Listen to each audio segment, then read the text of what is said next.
My parents sent me to prison after my brother stole and crashed my car. We can't let your brother's life be ruined, they insisted. SWA told the police everything. Now both my brother and father are locked up.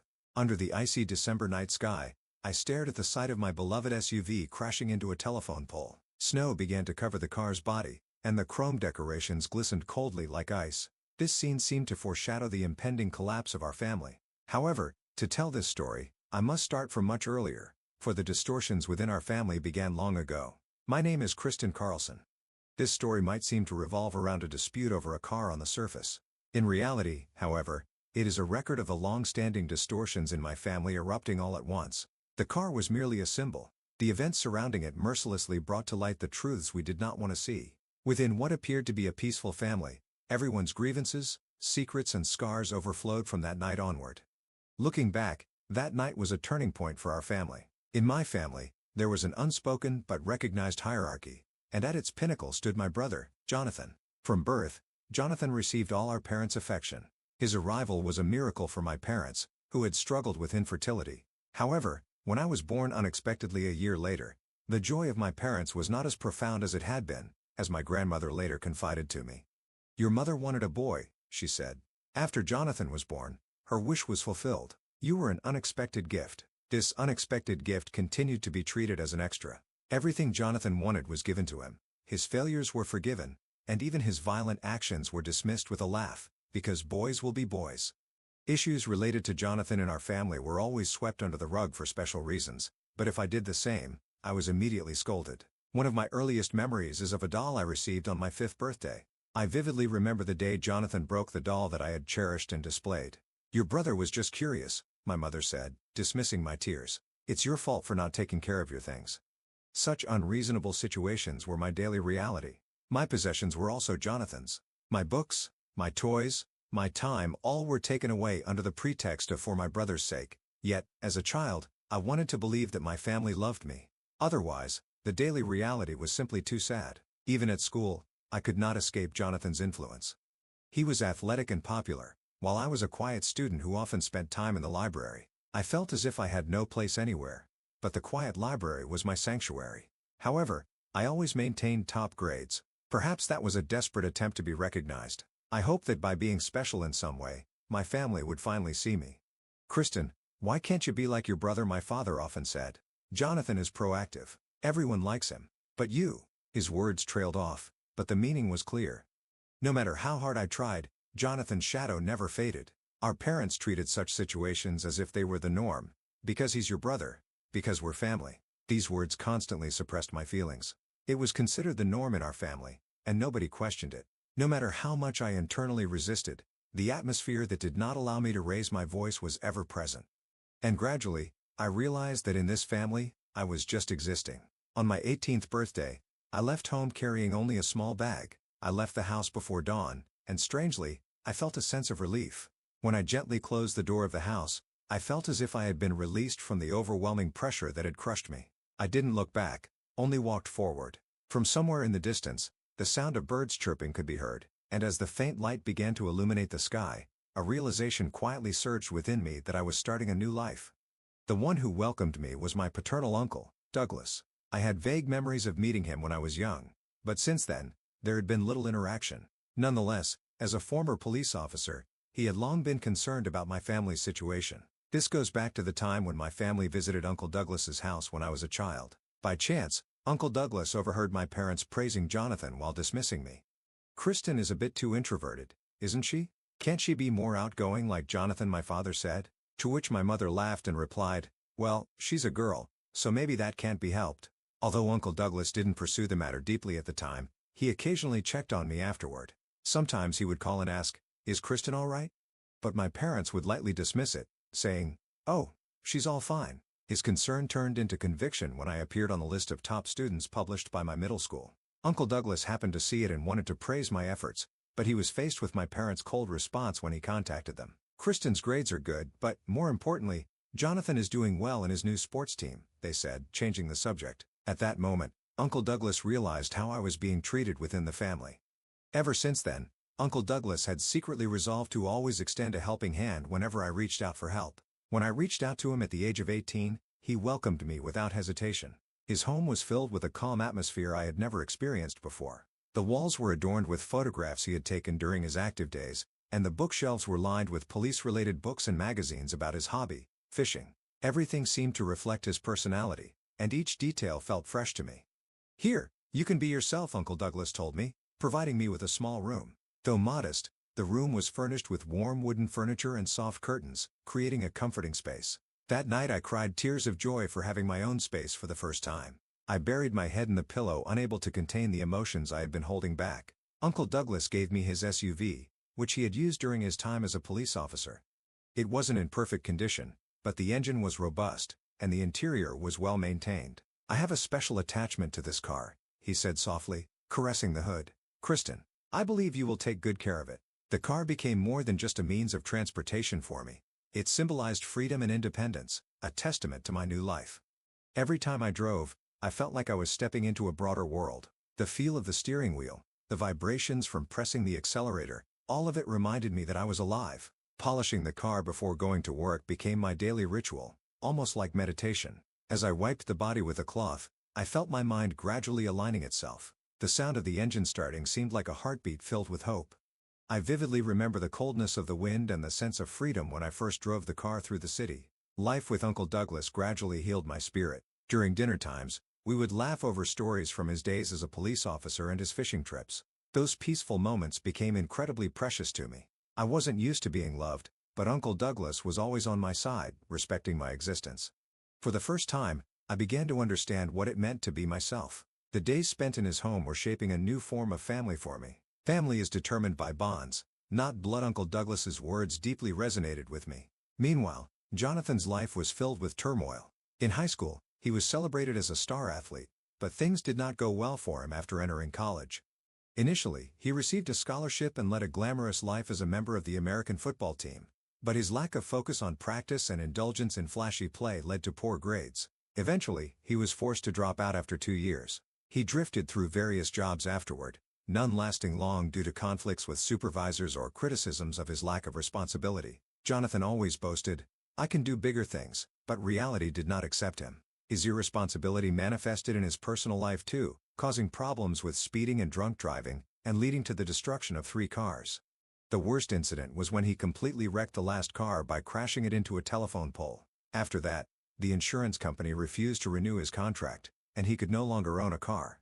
However, his obsession with cars remained.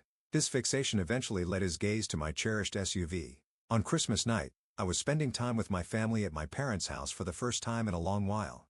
The reason I visited my estranged family was a letter from my mother.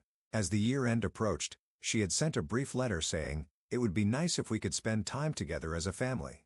The content was simple, but I couldn't gauge the emotion behind it, and decided to attend after some hesitation.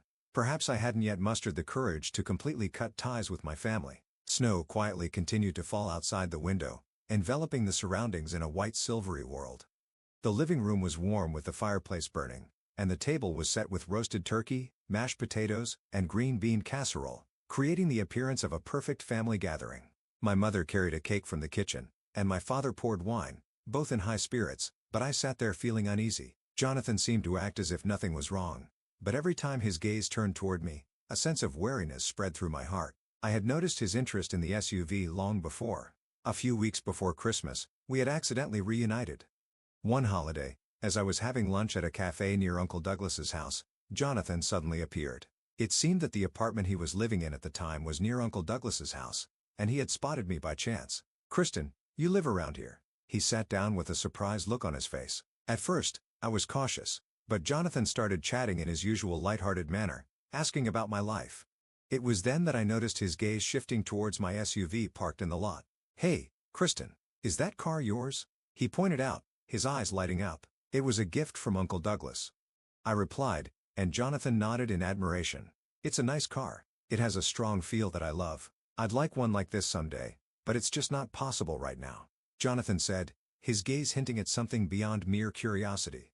Even during our casual conversation, it became evident that he was fixated on it. This brief reunion made me aware of Jonathan's interest in my SUV. Perhaps that's why, on Christmas night, I had a lingering anxiety that he might target it. The incident occurred towards the end of the night. After the family had retired to their rooms, I was the only one left in the living room.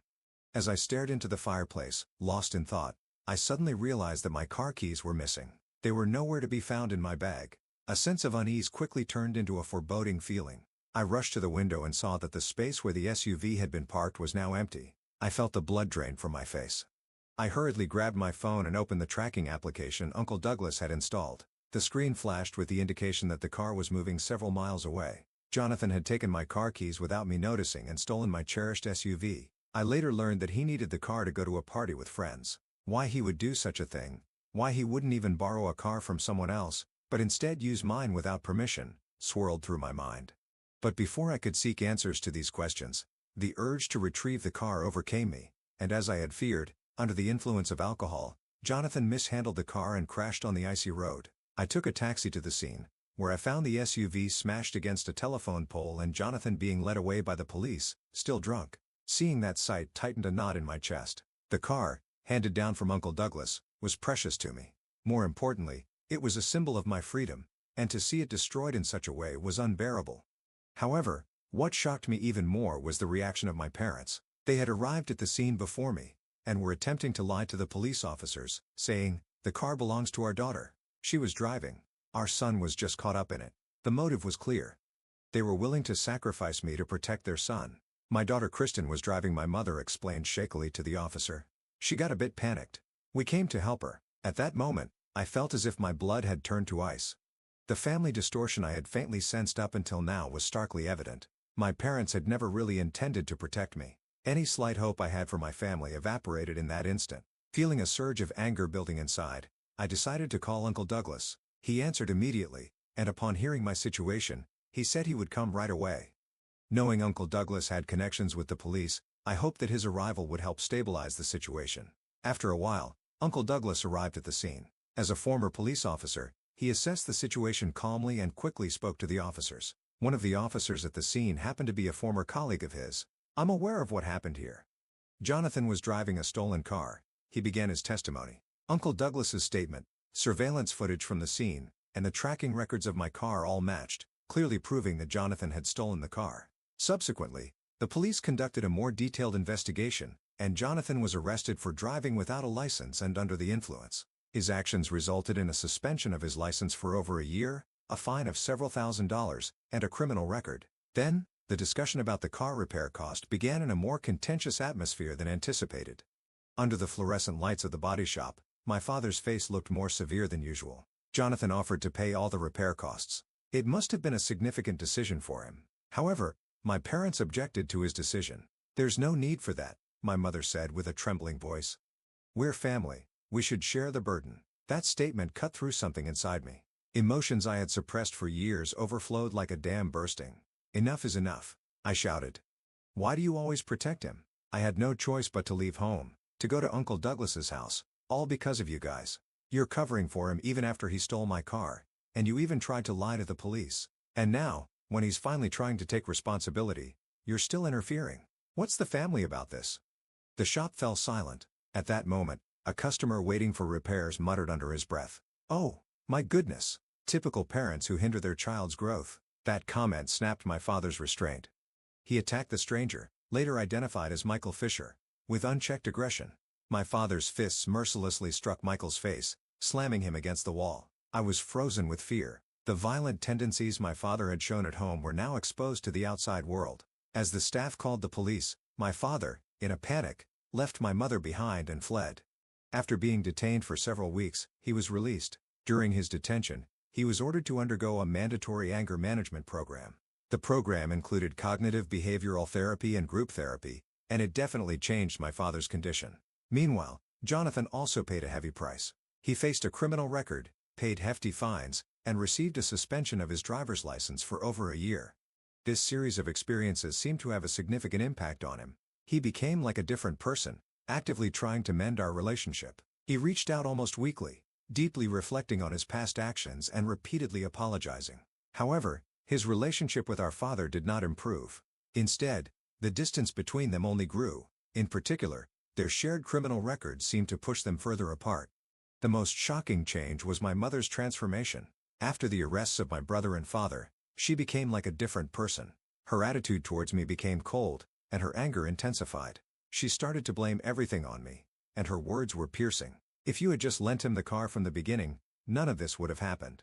Kristen, you destroyed our family. Are you satisfied with ruining our reputation? Each of these accusations deeply wounded me. Finally, I decided to completely cut off my relationship with her. I no longer wanted to accept her hurtful words. My feelings for my mother cooled, and I crossed a line that could never be undone. My grandparents, who had heard the whole story from Uncle Douglas, reacted in a way no one expected. They made the severe decision to disinherit my parents. Those who should protect the family, but instead break it, do not deserve our trust or our estate, my grandfather stated, deeply hurting my parents' hearts. This decision fundamentally changed my parents' lives. Without the inheritance from my grandparents, my parents lost the financial comfort they had taken for granted. They had relied on the anticipated wealth and assets to sustain their lavish lifestyle. However, with that foundation gone, their lives were transformed. They were forced to give up their luxuries and adapt to a more modest lifestyle. Thus, my parents began to harshly feel the consequences of their past actions. Later, when my grandparents approached me about the inheritance, I took my time to consider it. Since money was one of the factors that broke my family, I want to thoroughly assess how I live my future. Jonathan and I now meet once a month, and knowing that he is sincerely working on his rehabilitation, I can see his growth. He participates in an alcohol dependency treatment program and has found stable employment. Seeing him commuting by bicycle is unimaginable from his once arrogant demeanor. I'm ashamed of my past self, he admits, accepting his mistakes and trying to move forward. Our relationship is slowly rebuilding at a gentle pace. Meanwhile, my father has also started to confront his emotions. He actively participates in anger management sessions, delving into the roots of his violent tendencies, gradually reflecting on his past actions, and showing signs of remorse. However, my relationship with my mother remains frozen. Sometimes I feel a desire to mend our relationship, but each time her words echo in my mind, and I choose to keep my distance. The scars from the past are not easily healed. Facing financial difficulties, my parents have had to significantly revise their previous lifestyle. My mother started a part-time job, and my father now takes extra shifts on weekends to supplement their income. It's painful to see them struggle, but at the same time, this experience seems to be teaching them humility. While keeping my distance, I continue to observe their changes. My mother has sent me emails apologizing, but I have not yet replied, nor am I in a hurry to do so. My father completed his anger management program and now participates in community volunteer activities on weekends. This was recommended by his counselor as a way to control his anger. His help in coaching sports for young people has completely erased his previously intimidating demeanor. His expression now shows a certain calmness and sense of responsibility, making him seem like a different person from before. The settlement with Mr. Fisher, who was a victim of my father's violence, has also been resolved. My parents continue to pay compensation, which has become a significant financial burden, but it seems to be a necessary atonement. While their efforts to fulfill their past responsibilities are commendable, regaining trust is not something that can happen immediately. The bonds of family can sometimes be a strong force that unites us, but can also be chains that bind us. However, I have learned that having the courage to break those chains can pave the way for a new future. Uncle Douglas taught me that people can change, but the process of changing is not always comfortable. It can be painful and often requires significant sacrifices. Knowing this, I want to live my life not to meet someone else's expectations, but for myself. I don't know what the landscape will look like this time next year.